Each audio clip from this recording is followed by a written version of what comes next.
Buenas noches. Es una bendición poder volver a estar compartiendo este tiempo de miércoles. Estamos en mitad de la semana y me satisface poder comunicarme con ustedes, mis amigos, mis hermanos, en este momento. Damos gracias al Señor porque nos ha ayudado todos estos días hasta aquí y Dios es fiel.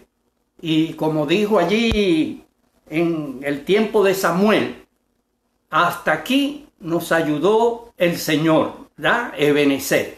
Muy bien, en este día quiero compartir una palabra con ustedes y recordar que cada vez que un escritor de un libro de la Biblia escribió por inspiración del Espíritu Santo. Es decir, fue inspirado por el Espíritu Santo.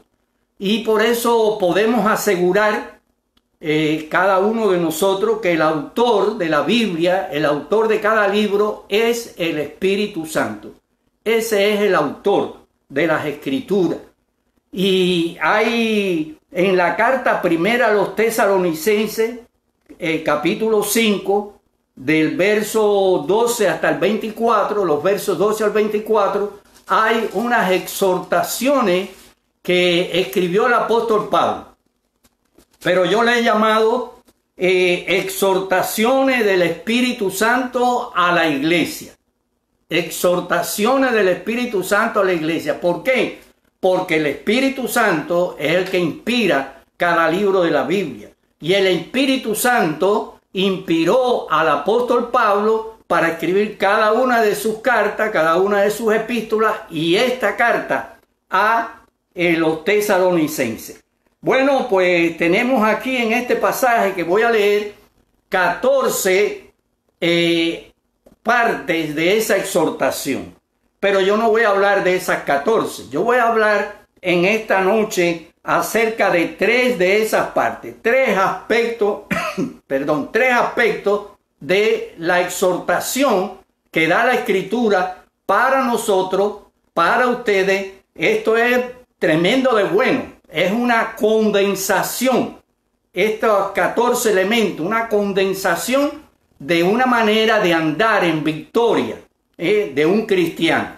Así que voy a leer todo el pasaje y voy a usar 3 partes del pasaje, 3 textos del pasaje.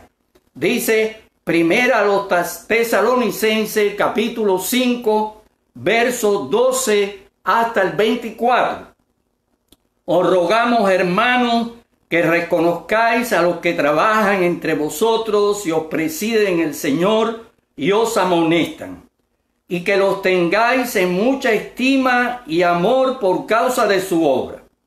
Tened paz entre vosotros. También os rogamos, hermanos, que amonestéis a los ociosos, que alentéis a los de poco ánimo, que sostengáis a los débiles, que seáis pacientes para con todos. Mirad que ninguno pague a otro mal por mal, antes seguid siempre lo bueno, unos para con otros y para con todos. Estad siempre gozosos, orad sin cesar, dad gracias en todo, porque esta es la voluntad de Dios para con vosotros en Cristo Jesús. No apaguéis al Espíritu, no menospreciéis las profecías. Examinadlo todo, retened lo bueno. Absteneos de toda especie de mal, y el mismo Dios de paz os santifique por completo, y todo vuestro ser, espíritu, alma y cuerpo, sea guardado irreprensible para la venida de nuestro Señor Jesucristo. Fiel es el que os llama, el cual también lo hará. Amén. Amén. Muy bien, vamos a tomar 3 elementos de esta exhortación que tiene 14 aspectos. El primer elemento o parte que vamos a tomar es el versículo 16. El versículo 16 dice, estad siempre gozosos. Qué bonito. Qué bonito este versículo. Estar siempre gozoso. Es bonito el versículo, pero tiene sus cosas. Tiene sus cosas porque humanamente hablando, no siempre hay motivo para estar alegre. No siempre hay motivo para estar alegre. ¿Acaso estamos alegres nosotros cuando nos roban? ¿Acaso estamos alegres cuando se nos pierde algo? Por ejemplo, la llave de la casa. Se pierde cualquier cosa, pequeña, grande, pero que para nosotros tiene valor. ¿Acaso podemos estar alegres por eso? Podemos estar alegres si hay alguna enfermedad en nuestra vida. Llega una enfermedad, aunque no sea mortal, pero una enfermedad que nos hace ir a la cama y pasar días en la casa, días de descanso, días allí tratando de sobreponernos y salir de esa condición. Y eso nos puede dar alegría. Bueno, pues estas son algunas cosas que mencionamos. O si desaprobamos los estudios, somos estudiantes de la secundaria, de high school, de la universidad, se desaprueban exámenes. ¿Acaso eso puede darnos alegría? Bueno, ya repito, humanamente no. Pero, ¿y qué pasa también? Si, por ejemplo, hay una relación bonita entre dos amigos, dos hermanos, un noviazgo, y se rompe esa relación. Bueno, esos son otros de los factores que debemos mirar. Y si nos acusan injustamente de algo que nosotros no hemos hecho, eso ha sucedido muchas veces, y eso le puede suceder a cualquiera, que te acusen de algo que tú no has hecho. Bien, hermano, pero fíjense, quiero que ustedes se fijen en esto. Dije que humanamente hablando, no siempre hay motivo para estar alegre. Pero todo esto que yo he mencionado, y hay cientos de causas, cientos de cosas que no nos dan alegría, porque son adversas que nos suceden a ti, a mí, a cualquiera y a cualquier cristiano. Pero todo esto es mirando las cosas desde arriba, desde abajo hacia arriba. Desde abajo hacia arriba. Quiere decir, desde la óptica humana. Y hemos olvidado la óptica divina. Ignorando la labor de nuestro Dios Todopoderoso, que encamina todas las cosas y está en el control de todas las cosas. Él está en el control. ¿De qué está en el control? De lo bueno. De lo bueno y de lo malo y de lo regular y de todo. Acuérdese la expresión del patriarca Job, que dijo: de Dios recibimos lo bueno y no vamos a recibir lo malo. Eso también enfoca el libro de Lamentaciones en el capítulo 3, que es un capítulo precioso allí, que nos dice, que nos habla de la misericordia. Por la misericordia de Jehová no hemos sido consumidos, porque nuevas son cada mañana. Grande es tu fidelidad, dice allí. Pero allí también dice el autor, de la boca del Señor, recibimos lo bueno y lo malo. Bien, ahora, desde la perspectiva divina, hay razones para estar alegre. Aquí nos está diciendo, estar siempre gozoso. Mirar las cosas de arriba hacia abajo. Mirarlas como las ve Dios. Y mirar lo que no vemos normalmente. Y les voy a enumerar algunas. Por ejemplo, sí hay razones por las que podemos estar alegres. Primeramente, hay razones porque hemos sido perdonados de nuestros pecados. Cada cristiano, cada hijo de Dios ha sido perdonado de sus pecados. Si somos cristianos renacidos, convertidos a Jesucristo de todo corazón, fuimos perdonados, no de un pecado, de cientos o de miles de pecados. Ahora recordamos que un solo pecado nos separa de Dios, uno solo, no hace falta tener mucha cantidad, uno solo, y hemos sido perdonados, perdonados. Y entonces, ¿qué significa eso? Que nosotros fuimos librados de una condenación terrible. No tenemos la comprensión del concepto de esa condenación. No lo tenemos. Esa condenación está fuera de la mente humana, lo que significa para un alma que va a esa condenación por la eternidad. La intensidad de la condenación y la durabilidad de la condenación. Y entonces por eso es el propósito de Dios, de evitar que sus criaturas vayan allí. Y Dios tiene que hacerlo por su justicia, por su verdad. Entonces, si fui perdonado y fui librado de lo que merecía, porque sí lo merecía, y yo lo merecía, y tú lo merecías, y cada hombre y mujer que ha habido sobre la tierra lo merecía, entonces hay que estar alegre o no hay que estar alegre, hermanos. Entonces, nosotros tenemos que estar alegres porque somos miembros de la familia de Dios. No este apellido, aquella familia, aquella otra familia, todo eso. Yo estoy agradecido de mi familia.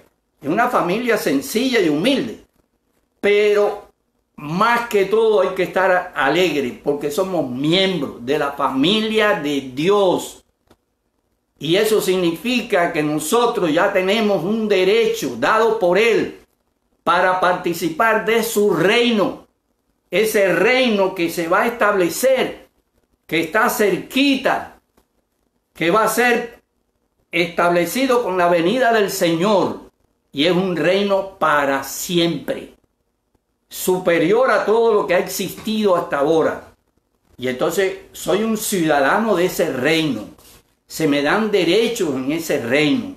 Tengo que estar alegre, alegre. Ahora, nosotros tenemos que reconocer que tenemos un Padre amoroso, un Padre poderoso, un Padre fiel, que se interesa en nuestros problemas y necesidades, que nosotros le interesamos a Él, que para Él valemos mucho. Entonces tenemos que estar alegres. Como aquel hombre que dijo una vez, me puse triste porque no tenía zapatos hasta que vi a un hombre que no tenía pies.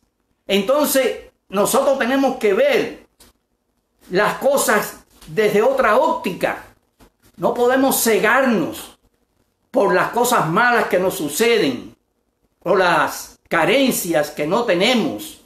No podemos cegarnos con eso y lamentarnos. Mirar como Dios ve. Mirar lo positivo, y lo positivo es superior a todas las cosas negativas que sí nos suceden y que sí nos pueden suceder, hermano. Así que, en realidad, cada situación de nuestra vida, aun las que parecen malas, forman parte de un plan maestro de Dios, un plan maestro y perfecto para tu vida y para la mía y para la de cada uno. Cada cosa, las partituras de música tienen algunas notas. Por ejemplo, están las notas blancas y están las notas negras. Pero las partituras tienen también una parte que compone es el silencio. Quiere decir que todo eso puede venir a nuestras vidas, partes blancas, partes negras y hasta un silencio. Y tenemos que saber que hay alguien que está tocando esa sinfonía, está tocando esta música que es nuestra vida. Así que Jesús le dijo estas palabras a Pedro, y esas palabras tienen un valor para todos nosotros, para todo cristiano de todos los tiempos. Y le dijo a Pedro, lo que yo hago, tú no lo comprendes ahora, pero lo entenderás después. Es que nosotros queremos saberlo todo. ¿Y por qué? Esa palabra que usan tanto los niños pequeños. ¿Y por qué? ¿Y por qué? Le queremos preguntar a Dios cada cosa que pasa. ¿Por qué? Déjeselo a Él. Él sabe por qué. Y si Él quiere que lo sepamos, lo va a decir. Ahora o después. Entonces, hermanos, nuestro Padre está en control del universo y lo que hace es para nuestro bien. Y por eso dice, está siempre gozoso. Está siempre gozoso. El apóstol Pablo, cuando escribió la carta a los filipenses, estaba preso en Roma. Preso por el evangelio, por predicar el evangelio. Y le escribe esa carta a la iglesia de Filipo, que él había fundado. El Espíritu Santo lo guió y lo ayudó, junto con otros hermanos, a fundar esa congregación. Y esa es la carta del gozo cristiano. 16 veces en la carta se habla de gozado, regocijado, etc. 16 veces. Una persona que está presa, entonces, bueno, no es que no tenía problema Pablo, sí tenía problema, pero él estaba viviendo en una dimensión superior a los problemas. Bien, vamos a la segunda parte de la exhortación. Versículo 17. ¿Qué nos dice el versículo 17? Orad sin cesar. Orad sin cesar. Bueno, alguien diría, pero ¿cómo voy a estar orando sin cesar? Todo el tiempo orando. ¿Y cómo trabajo? ¿Y cuándo hago las demás labores, las demás tareas? No, por supuesto, no se refiere a eso. Significa orar consecutivamente. Consecutivamente. ¿Qué es eso? Bueno, miren, los humanos, muchos, quizás no todos, pero muchas personas, tienen la tendencia de empezar algo y no continuar. Empezar algo y dejarlo. Empiezan estudios, empieza un trabajo, empieza a hacer un proyecto y lo deja. Al principio, a la mitad, pero no lo termina. Ahora, aquí de la oración, no es que una persona ahora dedique este día a orar todo el día, a lo mejor está ayunando también, está orando en la mañana y oró en la tarde, oró en la noche, tiempo de oración, horas de oración, 2 horas aquí, 1 hora allá, otra hora allá, está orando. Muy bueno, muy bueno. O puede pasarse varios días así, pero después pasan días y no ora. Y no ora. Y pasaron varios días y no oró. Y 1 semana y no ora. Entonces, eso no tiene gran valor así. No tiene gran valor. Hay que orar. Hay que orar. Tenemos la necesidad de orar. Estamos llamados a orar. A practicar la oración. Porque no podemos llamar a orar que una persona se levante y le diga, Señor, te doy gracias por este día. Gracias porque pude dormir. Gracias porque puedo ver la luz del día, y ayúdame en el día, me voy para el trabajo, y es una oración, pero eso no es que llegue la hora de los alimentos y le diga, Señor, te doy gracias por los alimentos, etcétera, etcétera. Es tener tiempo de oración, es practicar la oración. Ahora, cuando dice aquí, orar sin cesar, por ejemplo, es orar todos los días, orar 1 o 2 o 3 veces durante el día. Practicar la oración 1 vez, o 2 veces, o 3 veces, o más veces, no sé. Vemos en las Escrituras que David y Daniel fueron hombres que oraron. Registra el libro sagrado que oraron 3 veces al día. Practicaron la oración 3 veces al día. Así que no era una oración rapidita ahí, No. Tiempo con el Señor. Que eso es lo que la mayoría de los cristianos no hacen. Tiempo con el Señor. Entonces, orar así. Ahora, tener tiempo de oración en esa forma, bueno, cuando uno está lejos nos parece que es mucho. Oh, orar de esa manera, 3 veces en el día, dedicar, si suma los 3 tiempos son 3 horas o es 1 hora y media. Eso parece, mire, cuando usted lo ve de lejos y no lo ha hecho, parece difícil, pero cuando usted se mete y lo empieza a hacer, usted le va tomando el gusto y para usted eso llega a apasionarlo, Mientras más ora, más desea orar. Esa es la experiencia de grandes hombres y mujeres de Dios, ayer y hoy. Entonces, bien, ahora dijimos que orar sin cesar significa orar consecutivamente, todos los días. Pero también orar sin cesar significa orar persistentemente. ¿Qué significa? Bueno, es orar en la forma que oró la viuda de la parábola del juez injusto. ¿Cómo oraba esa mujer?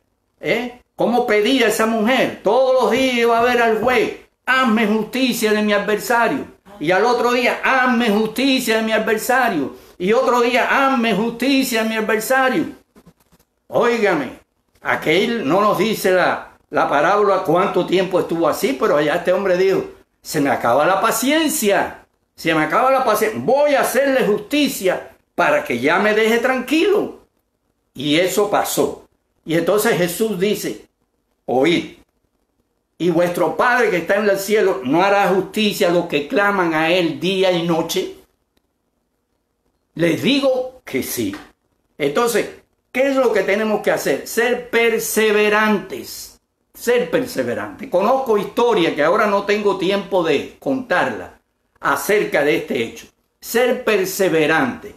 Usted está orando por un asunto. Usted comience a orar por ese asunto, por esa necesidad, por la salvación de esa vida, por la razón que fuere, por aquello que le impele a usted a orar. Y ore hasta que usted lo vea cumplir. Tiene que ser que el Señor le demuestre que no ore más. Entonces usted tiene que orar.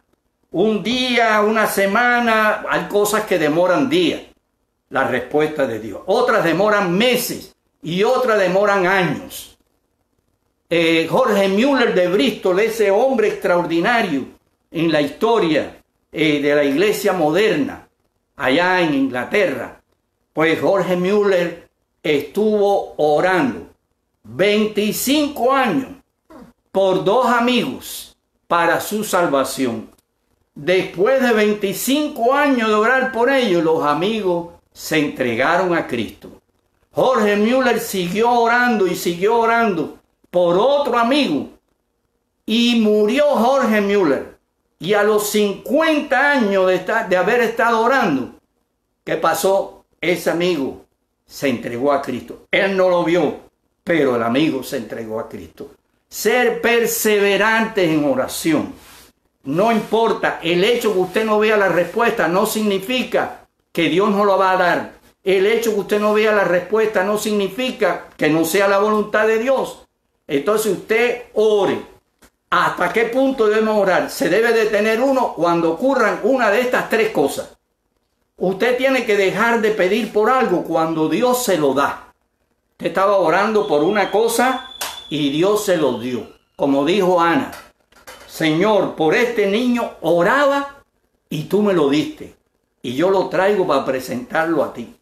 Hasta que Dios le dé lo que usted pidió. La otra cosa es hasta que Dios le diga que está concedido, pero que todavía tiene que esperar. La respuesta es sí, pero hay que esperar. Esperar días, esperar semanas, esperar meses, esperar. Pero es sí. Cuando ya Dios le da una respuesta que es sí, aunque usted no lo tenga en la mano, aunque sus ojos no lo vean, no pida más. No pida, dé gracias ahora. No pida más porque ya hay una respuesta. Y la tercera es dejar de orar cuando Dios le dice no. Y el Señor sabe decir no. Y nos dice no por la palabra. Y nos dice no por las circunstancias. Y nos dice no al corazón. Entonces, o Dios responde, o Dios nos dice sí, pero espera, o Dios nos dice no. Entonces, dice aquí que debemos orar sin cesar. La tercera cosa, hermano, en esta exhortación, el tercer aspecto que estoy compartiendo con ustedes es dar gracias en todo. Dice aquí la palabra, dar gracias en todo. Dice el verso 18, porque esta es la voluntad de Dios para con vosotros en Cristo Jesús. Así que estamos en Primera de Tesalonicenses 5, verso 18. Es decir, hablamos del 16, del 17 y ahora del 18. Dar gracias en todo. A veces, situaciones que desagradan nos libran de mal. El Señor dice, dar gracias en todo. Quizás ustedes tienen cosas que contar, pero hay muchísimas, miles. Quizás en las Escrituras las encontramos y en la experiencia de la iglesia, de los cristianos. Cosas que nos pasaron, que no nos gustaron, pero a la larga fueron para bien. Dar gracias en todo. Mire, cuando a veces uno perdió un autobús, que para uno era importantísimo, para uno importantísimo tomar ese autobús, llegar a tiempo a la casa, porque el otro no sabemos cuándo viene, o demora mucho, o es el último, o no sé qué, y no lo podemos tomar. Y de la misma manera un tren, o un avión, usted lo pierde, y usted necesitaba irse en él. Bueno, hace casi 2 años, va a ser ahora dentro de poco más de un mes, allá en Cuba, que hubo esta situación lamentable, dolorosa, de un avión de pasajeros que al salir del aeropuerto en La Habana, ahí reciente, se desplomó y con excepción de una sola vida murieron todos los que estaban allí. Pero allí hubo una familia conocida nuestra y de muchos de ustedes que me están viendo. Este pastor Jagniel, de allá de Holguín, él quería con su esposa y sus 2 niños tomar ese avión, pero no le fue posible. No le fue posible tomar el avión para viajar desde La Habana hasta allá, más allá de Holguín, donde él vivía. Y perdió el avión, pero el avión se desplomó. Y si él hubiera subido al avión, hubiera perdido la vida él y toda su familia. Entonces, ¿qué dice la palabra de Dios? Dar gracias en todo. Yo recuerdo que una vez estaba en la ciudad de Santa Clara, hace muchos años. Yo era estudiante del seminario y estaba en la ciudad de Santa Clara y quería viajar hacia La Habana y estaba en compañía de otro hermano y había muchas personas esperando en esa estación terminal. Tratábamos de embarcarnos y cada cierto tiempo venía un ómnibus desde otras provincias lejanas, y allí con los números, y llegó uno y creíamos que podíamos, cantaron los números, subía una cantidad de personas y nos quedamos nosotros. Bueno, ¿qué vamos a hacer? No pudimos ir, queríamos irnos en ese. Tardamos como 1 hora hasta que pudo venir otro y abordamos ese autobús. Cuando salimos de allí, media hora después caminamos, allá estaba el autobús que había perdido, volcado. Y había un muerto, una persona muerta y 29 heridos. Ese que hubiéramos querido montar, Dios nos libró para que no montáramos. ¿Qué dice la palabra? Dar gracias en todo. Cuando ocurrió el gran desastre de las Torres Gemelas aquí en Nueva York, en aquella ocasión, hubo más de un caso de personas que tenían que estar allí en su trabajo. Miles trabajaban. Tenían que estar allí y por razones contrarias a ellos no pudieron llegar a tiempo. Pero ese hecho les salvó la vida. Les salvó la vida. Estaba claro en el propósito de Dios. Ellos no lo sabían hasta después. Pero tenemos que aprender a dar gracias aún sin ver el resultado positivo. No cuando uno ya vio que todo fue para mi bien, que pasó esto y no me hizo. No. Ahí doy gracias. Pero aún sin saber, hay que aprender a dar gracias. Gracias, Señor. Tú tienes lo que me pertenece, lo que es para mí. Gracias, Señor. Bueno, así que, hermanos, Hay un ejemplo también que hace años, esto fue verídico, de una persona llegó a una farmacia ya casi a medianoche y tocando en esa farmacia a deshora, buscando un medicamento importante. Y bueno, ya el hombre estaba medio dormido y se levantó y le preparó el medicamento. Había que prepararlo, no era tomarlo de allí y entregarle el frasco. Le preparó el medicamento, esa persona salió a llevarlo rápido al enfermo y llegando a la casa se le cae de la mano y se rompe. ¿Qué problema? Pero ¿qué le pasó al farmacéutico? Cuando despertó bien, se dio cuenta de lo que había hecho. Había hecho una combinación dañina, perjudicial, y el hombre estaba desesperado. Y ahí regresó aquel individuo a la farmacia, muy apenado, muy preocupado porque aquello se le había roto. Pero eso fue una providencia de Dios. Entonces, dar gracias en todo. Así que damos gracias por cada cosa, dice el apóstol Pablo. Esto es una inspiración del Espíritu. Por último, el Espíritu Santo quiere crear en nosotros un espíritu de agradecimiento, que seamos agradecidos. Ese es el propósito del Espíritu Santo de Dios. El agradecimiento, hermano, disipa la queja. Cuando usted es agradecido, no se queja. No se queja de Dios, no se queja de otra persona. No, que no pensaron en mí, no me tuvieron en cuenta, me dejaron para último, etcétera, etcétera. Cuántas cosas. Pero el agradecimiento disipa la queja. Otro aspecto también, el agradecimiento acepta el favor de Dios. Sabe que todo es para bien. El agradecimiento reconoce la justicia de Dios. Mira, hermano, Dios es justo si me da y Dios no es justo y es justo si no me da. Dios es justo y reconozco la justicia de Dios. Por lo tanto, mi lealtad y mi devoción no depende de lo que Él da, sino de lo que Él es. El agradecimiento hace que una persona camine en paz. Un corazón agradecido tiene paz. Así que estas son 3 exhortaciones altamente valiosas que el Espíritu Santo nos da a través del apóstol Pablo en esta carta de Primera a Tesalonicenses. Cuando una persona camina con estas cosas, estando alegre,